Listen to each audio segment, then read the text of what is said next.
Ces recommandations, elles ont été faites, comme je l'ai dit, dans un contexte un peu particulier où il y avait énormément de pression des associations de victimes de 5FU, il y avait des députés qui avaient porté les questions à l'Assemblée nationale.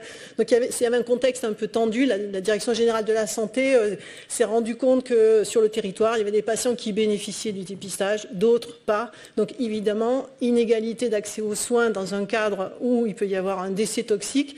Les autorités de santé ont commencé à se dire « Ouh là là, on risque d'avoir des problèmes ». Donc je dirais que tant mieux pour les patients et tant mieux pour nous qui portions ce sujet depuis pas mal d'années. Puisque nous, par exemple, à HEGP, mais dans d'autres laboratoires, Marie-Christine le fait depuis bien plus longtemps, fin des années 80. Nous, on avait commencé en 2010.